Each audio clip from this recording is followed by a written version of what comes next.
Welcome to the Everyday Apostle, where ordinary lives meet extraordinary faith. Join our host, Kendall Peterson, as we explore how everyday men and women bring the gospel to life wherever they live, work, and play. Let's dive into it right now.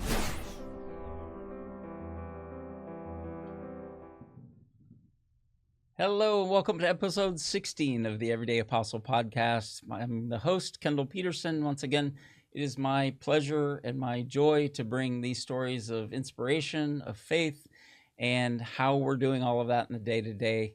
I have a very, very special guest that I'm looking forward to introducing you to. But first, I would like to give a shout out.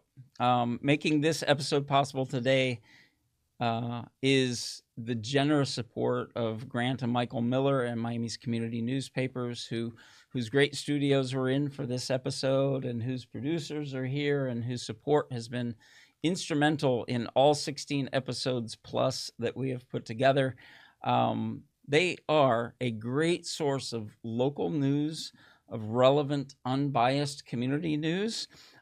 They provide a ton of great content in every medium, from pixels to paper, and they have handy newspapers at the community level, including my favorite, the Kendall Gazette, no relation.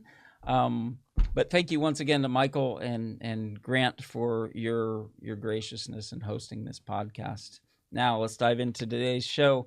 Today I have the privilege of introducing a very special guest who I met through a men's retreat group here in Miami, Richard Sincore. Welcome to the show. Thank you very much, Kendall. I'm really excited to be here. I'm just so grateful that I can share some of my experiences with you. Thank you. It's wonderful to have you on. So let me read Richard's bio. So Richard is a seasoned investment professional with over 2 decades of experience navigating the complexities of the financial world. Richard has worn many hats throughout his career. He's been a fund manager, institutional broker, a trader, financial advisor, and he's worked with both public and private markets. His expertise spans nearly every asset class, including alternative investments, derivatives, capital markets, and commercial real estate. He has worked with investment banks, hedge funds, private equity funds, venture firms, family offices, and major institutional investors, helping them all manage risk and build solid financial strategies. Today, we're going to dive into his journey, we're going to dive into his faith, and we're going to dive into his perspective on how financial stewardship can align with a life of purpose. I know you didn't think so, but it can. Richard, welcome to the show. Thank you for that intro. That was fantastic. It's great to have you here, Richard. Appreciate it. So let's start with a softball question. Where did you grow up? I grew up here in South Florida. Had a really nice upbringing in, of course, warm Miami. Did a lot of fishing, baseball, regular kid in South Florida. Just a great place to grow up. Nice. Do you have brothers and sisters? I do. I have 4 brothers and sisters. They're all older than me. I'm the young one. I'm the baby of the family. So, really close. Of course, we're all getting older, but we stay in touch the best that we can. Good. Are your siblings here in the Miami area as well? I have one older brother that's in the Miami area, and the rest of them, they're in Florida, but northern Florida. Okay. Yeah. Do you get to see them very often? Not as often as I'd like, because, I like to keep close to the family, but often enough, and we share holidays together, so that's real nice. So yeah. Yeah. And how about your parents? My parents, they both passed on, but my mother was Cuban, my father Italian, and so I'm that different mix. But yeah, it was, I missed them, of course, but it was they were great parents. Yeah. They gave me a lot of guidance and direction, and they gave me that spiritual foundation. Didn't continue it through, but that's later, probably part of the story that we would tell later. So if I kind of glean from what you just said, so there was a certain level of spiritual foundation when you were growing up? Yeah, absolutely. We're a part of the Catholic faith as far as, we went to church on Sunday, kind of like, I guess you call them, was it seasonal or vacation Catholics, something to that effect. But I did my first communion, but after that point on, I was about 10, 11 years old. I pretty much fell off and kind of went my own direction, kind of Right. didn't stay plugged into the church. Okay. Not an uncommon story. Yeah. Fortunately recoverable, right? Yeah, in a big way. Grand Slam. So there you go. Yeah. So you went to school the whole time here in South Florida? I did. I went to public schools here and had a great education. Then I went away to the University of Florida. So I'm Floridian. I'm a Gator. So for those of you who don't like Gators, sorry, but go Gators. So. Did you manage to go to church at all when you were in UF? I did not. I didn't. I was really away from the spiritual life, and I didn't have God at the center of my life in any way. Unfortunately, I always felt like there was a God that was present, and I had that. Of course, the seed was planted by my parents, but no, I didn't do it. Regretfully to say, but yeah, just waiting to bloom later. Yeah, yeah, absolutely. So I would imagine, just based on the bio, you studied some form of finance or accounting or something. Yeah, finance undergrad. After that, I did real well. Went to the securities market, became a broker, and performed really well. That was really what I made as my focus and my, not really passion, but more of my idol was, the wealth I can create and the power it created and, how I can control people. Yeah. It's unfortunate, but that's kind of where I was at. That's a common God in the world, right? Yeah, absolutely. Did you feel any like pulls toward maybe something different or toward your faith at all? It's a great question, Kendall. Yeah, so I absolutely did. But what it was for me is I always felt like what I was doing was empty. I would get to the next milestone and I was doing really well. And it just didn't do it for me. So, that was my idol. And then I had, of course, external coping mechanisms that I used as well. So what really pulled me to the faith was, of course, a series of events that kind of lined up where it was just too big for me to control and handle. Right. Are you comfortable talking about those events? Yeah, sure. Absolutely. Yeah. So what was going on that kind of shook you up? Yeah, so I did about 18 years, as institutional sales trader and covering institutions in a senior position, and was, well into seven figures and doing really well. But things changed abruptly all within 1 year. My parents, they passed, and we were acquired by our firm, and I had to go ahead and move to another firm. And unfortunately, we had some big financial hits. And then where it came to a point where, after my parents and my career and the funds that I accumulated over for many, many years, my own, took a major hit in the market. That pretty much sealed the deal where I felt like I couldn't control it, and I wanted to go ahead and put something bigger and stronger at the center of my life. So let's talk about that a little bit emotionally. What did that feel like in that time period? What were you wrestling with? Man, I felt like my whole world fell apart. I felt like The Walking Dead. I didn't have any reason to continue. I also learned I was engaged, and I was divorced, and I just felt like I was completely alone. My parents are gone. My purpose, which was money, and all the control that goes along with it, I couldn't turn to that to cope. So what was going on was I just felt completely out of control. The anxiety was tremendous. I just felt completely lost and in a dark place. What kind of things were you relying on to try and manage that anxiety and that stress? Women, in unfortunately, in exploitation in that sense, and alcohol. Not really drugs, but it was mostly alcohol, partying, doing things I shouldn't be doing. typical masking, trying to hide behind. Total mask. I was hiding completely. Everything was fine. I had it under control until it spiraled out of control where I just could not control it. And it was bigger than me, and I had to break down. And that's kind of what led me back to the faith. It was the crazy thing is that I was being pursued the whole time by God, and He's closer than we think all the time. And I kind of felt that though, but I always tried to control it. I did it my way, and I failed miserably at it. And it got to the point where I just said, "Listen, I don't want to do this anymore. I need to go ahead and give up and surrender and trust and have faith." Well, spoiler alert, Richard. We all do the same thing, and we all fail at it. So yeah, that's why we're here, right? Yeah, that's why we're here. Absolutely. So it's interesting you said that you felt, I guess probably retrospectively, you felt like God was in pursuit. What little tells do you have that was the case? Oh, wow. That's a great question as well.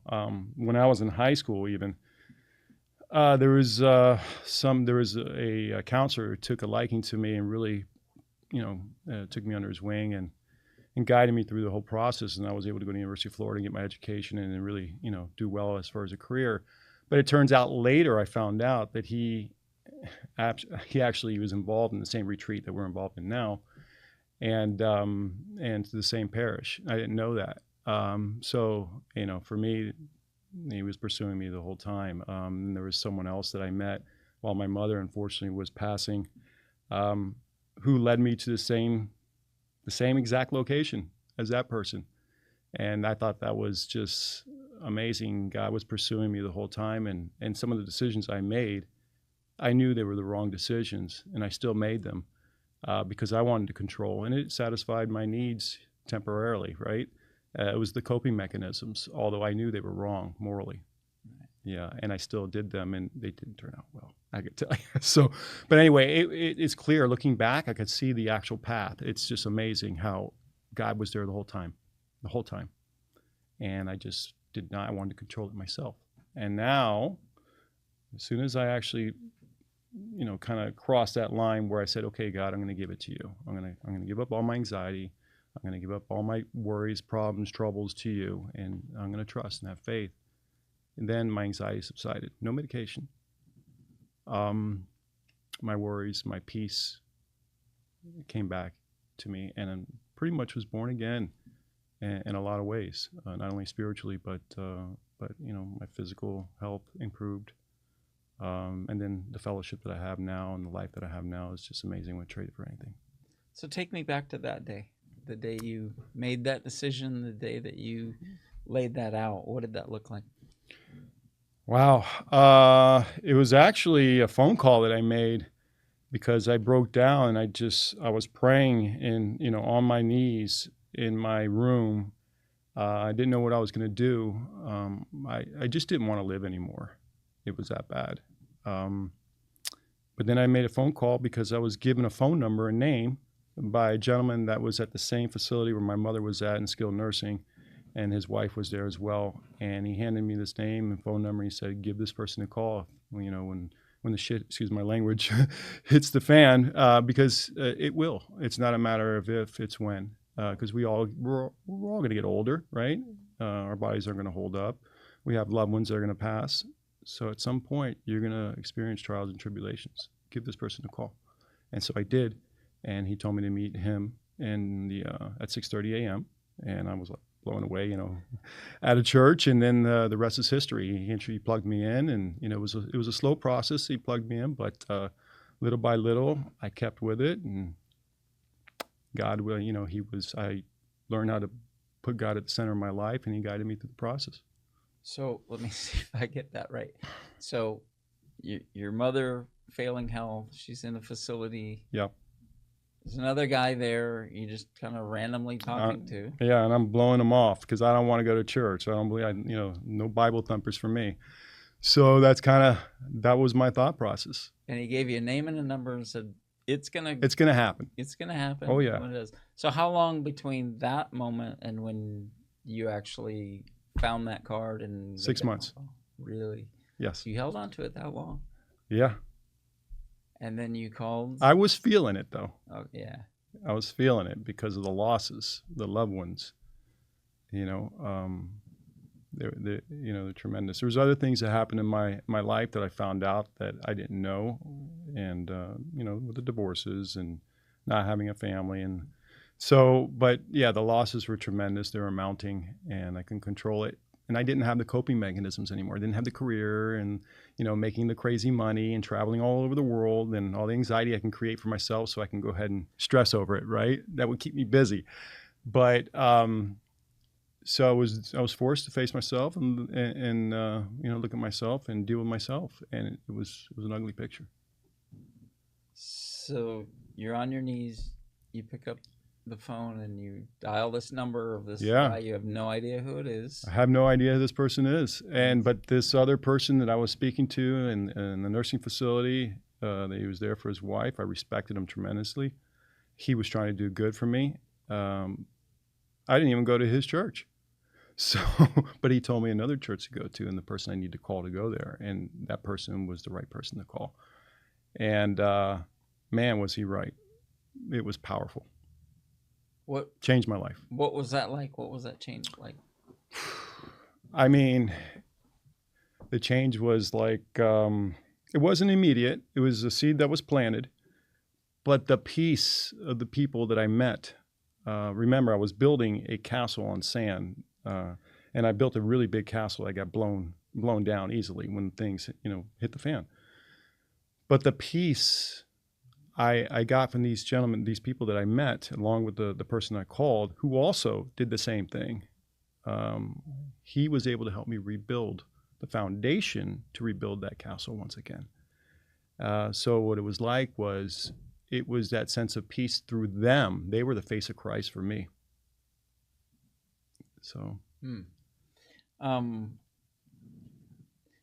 those moments, no matter how many times I hear it or how many variations of the story, and I experienced it myself. Like it's unbelievable how he just shows up when we're ready, right? And turns things around just emotionally, and there's just something that happens internally that you can't attribute to alcohol, drugs, women, cars, houses, anything else we try and... I had all those, and none of that filled it, and they were all temporary. This was a permanent feeling of peace. And I said, I want what those guys have.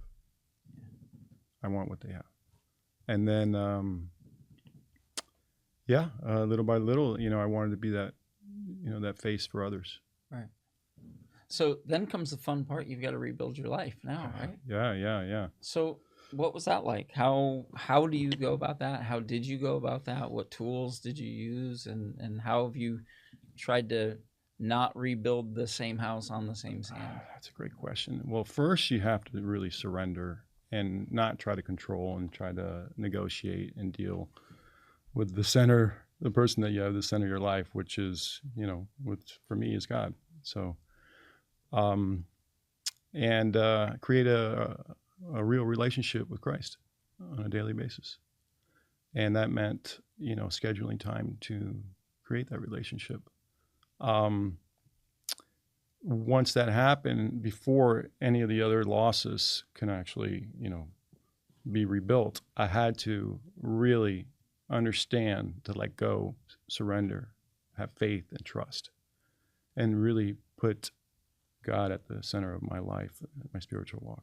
And once I did that, things just started to click, meeting the right people, the right books, the right therapy, and just became a new person. And there's a book, that I read. I don't know if I could say. Sure. Yeah, it's by Father Richard Rohr. It's called Falling Upward, and in the second half of life. And that's pretty much what happened to me. I had to get hit with a sledgehammer, unfortunately, but that's what it took for me. That's what it took for me in order to go ahead and really rebuild the right way. And I'm a new man and a different person, and so much better and so much wiser, and really I love who I am now. Let's talk a little bit about that change, right? Because we're close to the same age, so yeah, we live with the past versions of ourselves for quite a while. Yeah. And I know for me that it wasn't an instantaneous change. Like suddenly I was a radically new person. I had a new feeling, Yep. but I had a lot of old habits. Certainly. No, that's a great point. Once again, the seeds were planted. I saw the face of Christ in others, and I saw their peace, and I wanted that. I wanted that. No matter what, my foundation needed to be solid enough so it can weather any storm, right? Mm-hmm. So, in order to do that, it was training. It's work, but it's work where you're doing this for the long run, and it's not a temporary fix, and it's work with peace and purpose. And man, I was hooked. And this is, I would never, 10 years ago, in a million years, think that I would be in this position saying this. Right.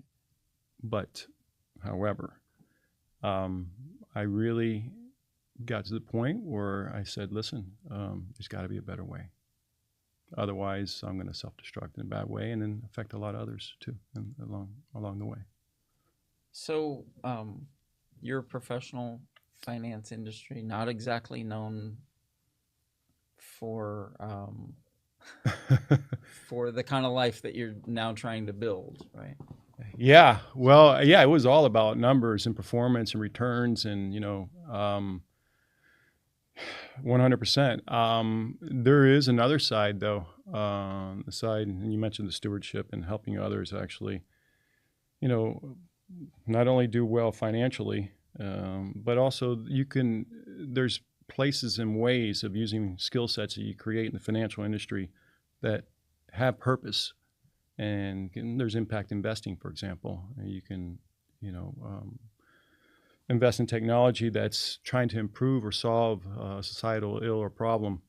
And really that's been my focus, and the people that I meet on a daily basis, when they see what I have, it's not perfect. It's still work on a daily basis, but they want to do business with me. And I certainly didn't do this for the business, and anything is possible, and it's a whole different feel completely. It's not toxic like it was before. So it's rooted in the foundation is it's light and beautiful. So I heard something a long time ago that kind of sticks with me continuously, and that is, if you were on trial for being a Christian, would there be enough evidence to convict you? And quite honestly, there hasn't always been. I'd like to think there is for me. But what do you think the outside world sees in this new version of Richard Sincore, who's more at peace and trying to head in the right direction? What do you think the outward version, how does that look different to the world? On the surface, they may be say and act like they're shocked or even kind of turned off by it, but down deep, because they were me, or if they're where I'm at now, then they wouldn't feel that way, right? But if they were who I was before, they would know down deep, if they were true to themselves, that he's walking the right path, and I want that. So it doesn't matter. I don't mind being vulnerable with them, because I know I'm doing my purpose and trying to, again, I don't know how much we can say here, but I like to be the face of Christ and glorify God through improving and helping others, solve whatever ailments or whatever it is they're dealing with in life, and become, have that peace that I have. Right. So yeah, what does it look like? Yeah, they're probably shocked and they a little turned off. And I get guys, hey, it's not like I'm thumping, but because of my example and the way I'm living my life, I see them with a different level of respect for me, and treating me different, and talking to me different, and wanting to follow me. And that's powerful. Yeah, that's for sure. So what are some of the tools that you use to kind of maintain your trajectory on that walk, and what's your, I don't know, daily rituals? Yeah, that's a great question. Yeah, I do morning devotion myself, and I try to live in gratitude and be grateful. Like, for example, this show, and being able to go ahead and really, share this with everybody. So that gratitude every morning, as soon as I wake up, I do my morning devotions about for a half hour. That includes actually the Hallow app. I know one of your guests was, one of the founders, and I think it's fantastic. It's phenomenal. I use it on a daily basis. And then, of course, I read scripture. I go to mass, on Sundays, and then I participate in different ministries and fellowships, and like the retreat that we're talking about, that you and we met at, is another one. So it's a big part of my life, but I bring that into, my work life as well, in the sense of, always smiling and trying to be that positive, peaceful person, and have that attitude of gratitude so that others can see that as well. That's awesome. Any words of advice for maybe folks in the same business as you, or, I mean, it doesn't really matter, right, what industry they're in. We're all struggling in the same way, but any words of advice? 100%. Yeah, if your focus is on the money and the returns, it's not going to be fulfilling. At some point, you're going to get to where you're not going to want to do this anymore. My advice is to maybe utilize some of those funds or your skills to a ministry or helping others in the community, and really giving back that way. It's going to feel great for you, and it's going to help others. And, you'll be doing a great service to not only your fellow person and neighbor. It's one of the commandments that we were left behind, right? But for yourself, spiritual healing for yourself. So the finance industry can be very cutthroat and toxic. But again, it shouldn't be the focus and purpose, my advice, my thoughts of your life. It should be what helps you get to where you want to be. And that's, of course, family, friends, and the ministries and giving back. But in the end, what do we really have? In the end, it's really all about the love you've given others. Right. Great advice, Richard. And thank you for sharing that. Thank you for sharing your story. This is fantastic. As I warned you, we're at the end. Oh, okay. Well, I had a great time, so thank you. Thank you for sharing that story. It's a common story, but thank you for sharing your personal details along the way. And what's amazing is you can go through those hardships, you can go through the challenges, and you can go through those moments of isolation and desperation. And then you have this on the other end, which is great. And you and I both know the world's full of guys like us that have gone through it, and now we can band together and help each other, which is amazing. So for those of you listening or watching, thank you once again for the prayers. Thank you for the messages of inspiration and the encouragement to keep this going. It's not the easiest thing, on top of a job and a family and everything else, to manage a podcast. I am eternally grateful for Grant and Michael and our producer staff that we have here that really take a heavy load from me. If you are inspired by Richard's story or any of the other stories we've had, and you would like to sponsor this podcast, please feel free to reach out on everydayapostle.com. And until then, I encourage you guys to stay true to your faith, stay in prayer, pray for us for sure, and I will see you on the next episode. God bless. God bless. Thanks for tuning in to the Everyday Apostle. Don't forget to like and subscribe on YouTube, on your favorite podcast outlet, and at our website at everydayapostle.com. Until next time, stay blessed.